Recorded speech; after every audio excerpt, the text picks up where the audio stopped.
দুইটা পিস্তল থেকে আমাকে নিয়ে গেছে এবং আমাকে আয়না করে নিয়ে এসে এখানে রেখেছে। আমি যেহেতু সেনাবাহিনীর অফিসার এবং এই ঢাকারই অফিসার, আমি ঢাকা সেনাবাসী ছিলাম, আমি জানতাম কোথায় আমাকে রাখা হচ্ছে এবং সেইখানে প্রচন্ড নির্যাতন করা হতো লোকদেরকে। কয়েকজন গুটি কয়েক আমাদের পলিটিক্যাল অফিসার যারা সেনাবাহিনীর বাণিজ্য ডুবিয়ে দিয়েছে ডিজিএফআই থেকে তারা স্বার্থান্বেষী কত যে লোক মেরেছে তারা খোদায় জানে। তারা এবং র্যাব এবং অন্যান্য যারা এখানে আছে, বিচার বহির্ভূত হত্যা, গুম, খুন, ক্রাইম এগেনস্ট হিউম্যানিটি।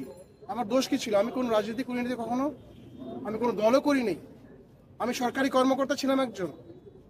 আমার দোষ ছিল যে আমি লেখালেখি করতাম। আমার কলমও কি তারা কন্ট্রোল করবে?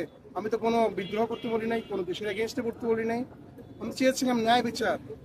এই ন্যায় বিচারের জন্য কি আমাকে 16 মাস এই ডাঞ্জেনের ডাঞ্জেন মানে কি বলে আয়না করে ফেলে রেখে মাটির তলের মধ্যে একটা অন্ধকার রুমে আমি যে কত ক্ষতিগ্রস্ত হয়েছি ফিজিক্যালি, সেটা আপনি বলে বোঝাতে পারবো না। একবার শেষ এটা বলে দেন।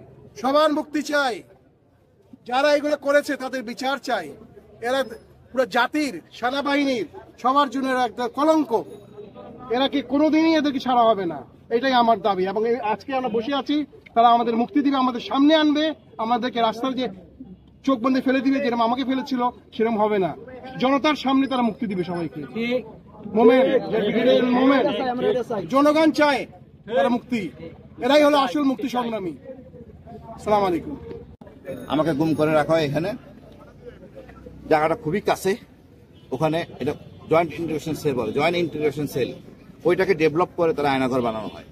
প্রচুর লোক ওখানে আটকানো আছে, মানবতা জীবনযাপন করতে, কান্নাকাটি করতে, বিশ্রী একটা অবস্থা। দীর্ঘদিন ধরে কানে রাতে ঘুমাইতে পারে না, টর্চার নির্যাতন চলতেছে, মুখ বন্ধ। এটা তো একটা স্বাধীন দেশে হইতে পারে না। আমরা কারো করা দিন না, কাউকে উঠে নিয়ে রাখা যায় না এইভাবে। এই সেনাবাহিনী আমাদের গর্বের সেনাবাহিনী, স্বাধীনতার প্রতীক সেনাবাহিনী। এই সেনাবাহিনীর উপর বন্দুক রেখে কিছু অসৎ ডিজিএফআই কর্মকর্তা রাজনৈতিক সুবিধা নেওয়ার জন্য সেনাবাহিনীকে বদনামে ফেলাতে পারে না। এই লোকদেরকে চিহ্নিত করতে হবে, বিচারে আনতে হবে, এবং এদেরকে সবাইকে থাকতে হবে, জবাবদিহির মনে আনতে হবে। আমরা চাই ন্যায় বিচার, শান্তি শৃঙ্খলা। সেনাবাহিনী গর্বের সেনাবাহিনী থাকবে। সেনাপ্রধানের নিরপেক্ষতার জন্য তার অগ্রণী ভূমিকা থাকা দরকার আছে।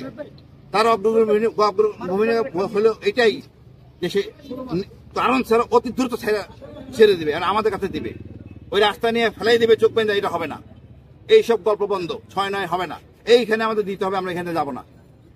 আমরাও সেনাবাহিনী অফিসার, অনেক সেনাবাহিনী অফিসার আছে, এগুলো সবাই সেনাবাহিনীর সদস্য, এদেশের সন্তান। কিছু অল্প কয়েকজন ডিজিএফআই সদস্যের জন্য আমরা হইতে পারি না। ডিজিএফআই দেশ চালায় না। আর আজকে